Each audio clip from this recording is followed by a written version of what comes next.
Chers frères et sœurs, bonjour en Jésus-Christ, notre Sauveur, notre Seigneur. Je viens ce matin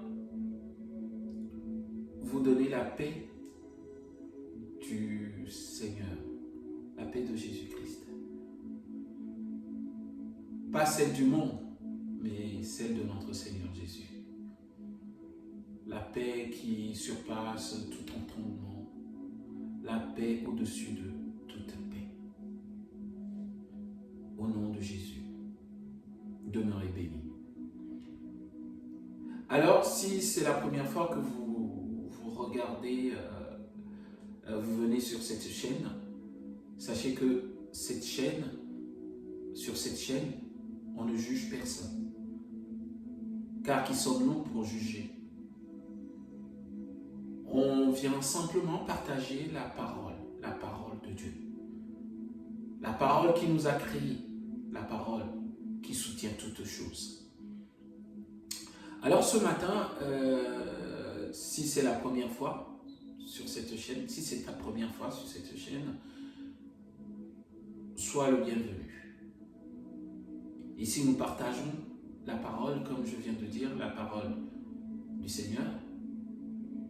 Et nous essayons de voir comment nous pouvons amener les autres à Jésus.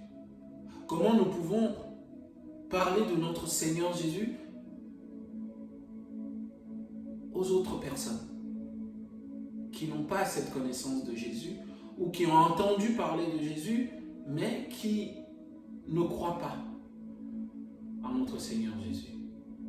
Nous essayons simplement de partager.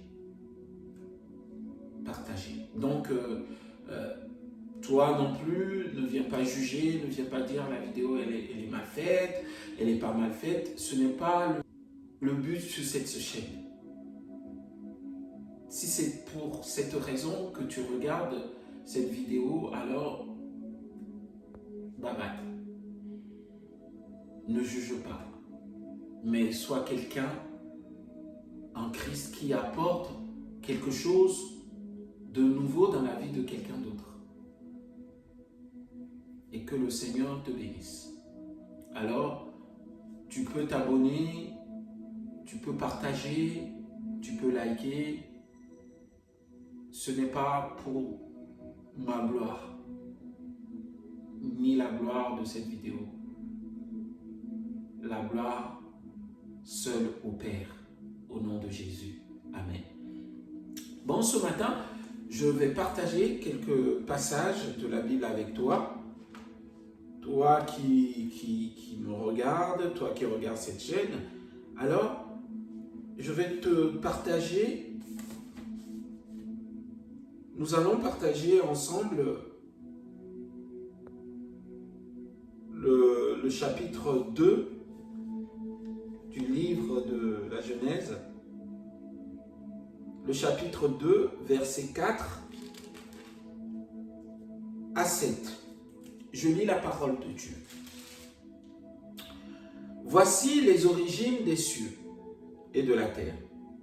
Quand ils furent créés, lorsque l'Éternel Dieu fit une terre et des cieux, aucun arbuste des champs n'était encore sur la terre, et aucune herbe des champs ne germait encore. Car l'Éternel Dieu n'avait pas fait pleuvoir sur la terre, et il n'y avait point d'homme pour cultiver le sol. Mais une vapeur s'éleva de la terre et arrosa toute la surface du sol.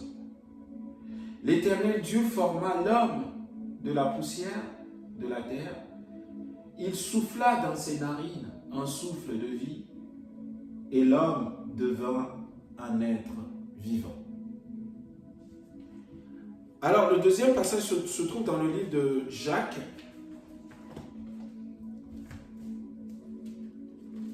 Jacques 4, versets 13 à 17. Je lis la parole de Dieu. À vous maintenant, qui dites aujourd'hui ou demain, nous irons dans telle ville, nous y passerons une année, nous trafiquerons et nous gagnerons. Vous qui ne savez pas ce qui arrivera demain, car qu'est-ce que votre vie? Vous êtes une vapeur qui paraît pour un peu de temps et qui ensuite disparaît. Vous devriez dire, au contraire, si Dieu le veut, nous vivrons et nous ferons ceci ou cela. Mais maintenant, vous vous glorifiez dans vos pensées orgueilleuses. C'est chose mauvaise que de se glorifier de la sorte. Celui donc qui sait faire ce qui est bien et qui ne le fait pas commet un péché. Amen. Alors, la parole dit dans Genèse que l'Éternel Dieu forma l'homme de la poussière de la terre. Il souffla dans ses narines un souffle de vie et l'homme devint un être vivant. Dans ce passage, il est clairement dit que avant le souffle de vie, l'homme était déjà créé. Puisque la parole dit, Dieu forma l'homme de la poussière de la terre. Donc, la forme de l'homme était déjà. Mais qu'est-ce qui a permis à cette forme de devenir un être vivant? C'est le souffle de Dieu. Alors toi qui regardes cette vidéo, c'est le souffle de Dieu qui te permet d'aller travailler, qui te permet de bouger, qui te permet de rire. C'est le souffle de Dieu qui te soutient. Sans ce souffle, qu'est-ce que tu seras? Une forme. La forme. La forme sans vie. La forme sans rien du tout. Alors, la question est, en es-tu conscient que c'est le souffle de Dieu qui te maintient en vie? À quel point le Père est bon. Il est tellement bon, c'est une grâce. Il y en a qui se sont réveillés aujourd'hui et qui n'y ont même pas pensé. Parce que c'est devenu une chose banale. Oui, demain je vais me réveiller. Oui, demain je ferai ci. C'est ce qui nous est dit dans le livre de Jacques. Sans savoir que la vie a un auteur. L'auteur de la vie, c'est le Dieu Tout-Puissant.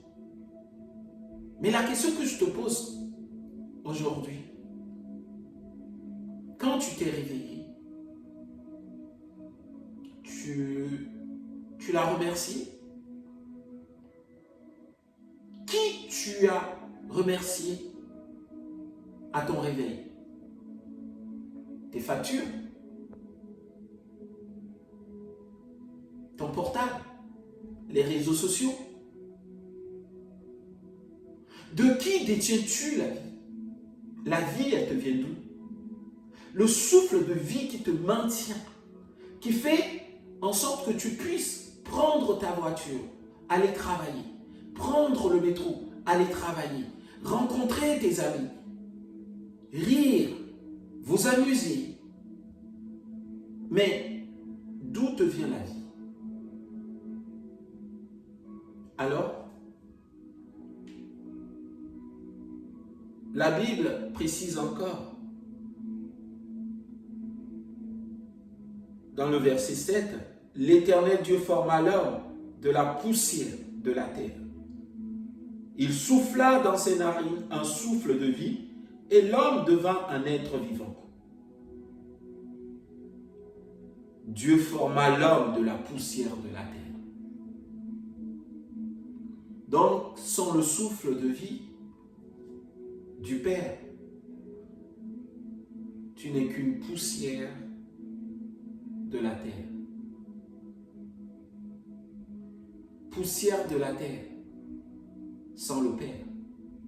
Poussière de la terre sans le souffle de vie du Père.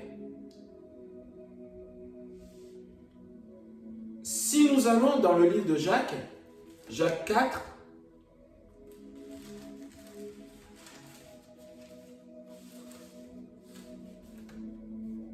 Jacques 4,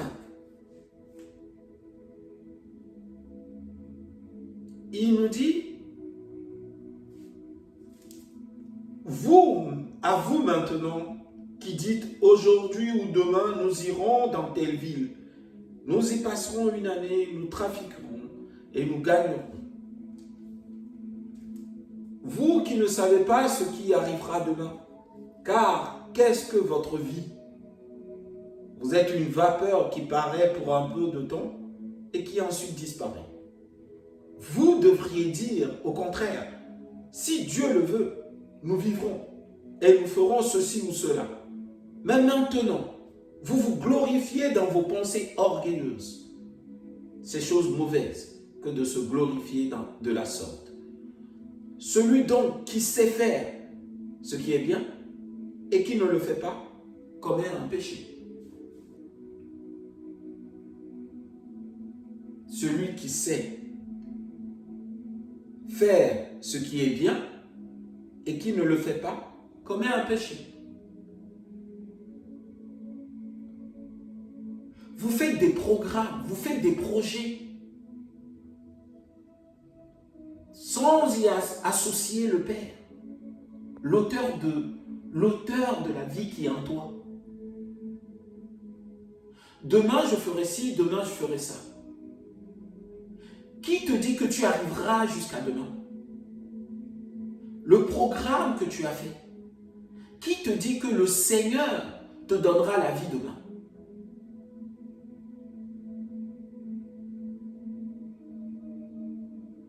Qui te dit que ce programme que tu as fait,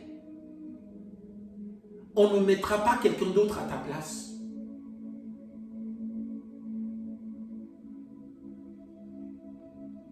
Et il est précisé là,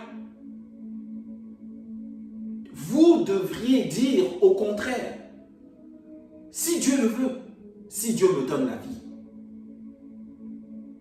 Parce que c'est une question de volonté du Père.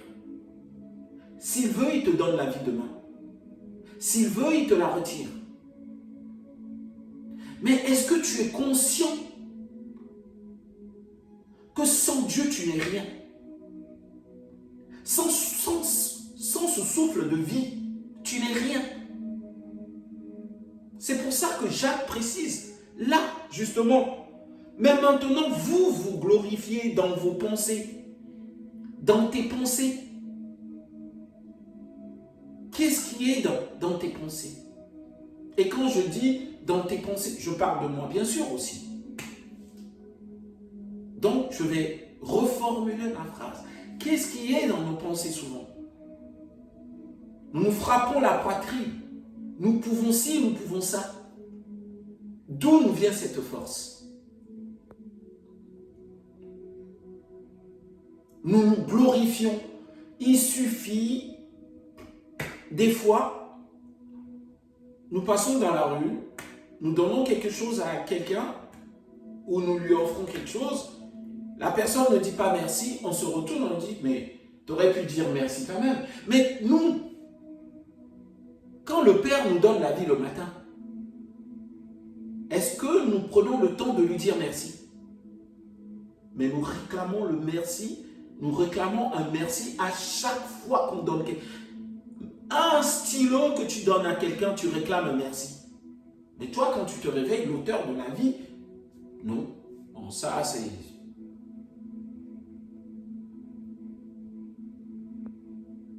Rendons grâce à notre Père, qui est l'auteur de la vie. Bénissons son nom, glorifions-le, louons-le et soyons reconnaissants au Père. Parce qu'il n'est pas obligé. Ce n'est pas une obligation. C'est parce qu'il est bon. C'est parce qu'il est merveilleux. C'est parce qu'il est lent à la colère, compatissant. C'est parce qu'il a décidé, c'est parce qu'il est amour. Il a décidé de ne pas te punir pour ce que tu as fait hier, le gros péché, la méchanceté d'hier. Il a décidé dans sa grâce de te pardonner et de te réveiller, de te donner la vie. Alors, soyons reconnaissants.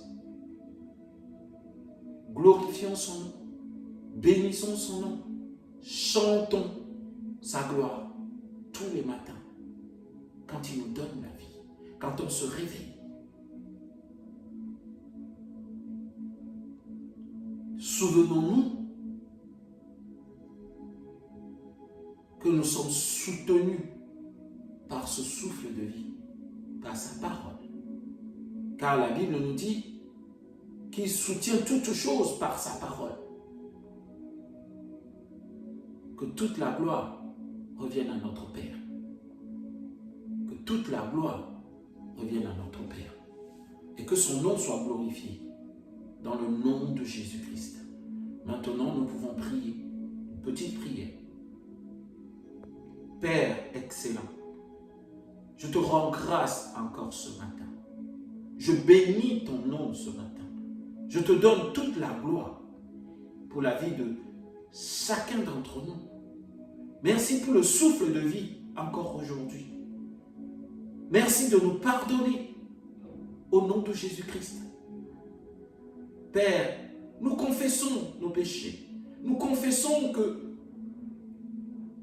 des fois nous nous réveillons sans penser à toi. Des fois nous nous réveillons sans te dire merci. Père, nous demandons pardon pour cela aujourd'hui. Que chacun de nous, Père, à partir d'aujourd'hui, soit conscient de ta présence, soit conscient que tout vient de toi, que c'est toi qui fais, et non l'homme.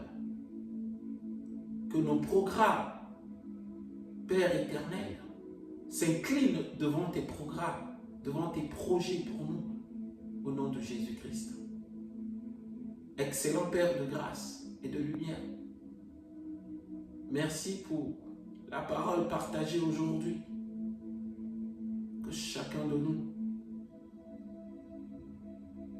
soit conscient de ta présence.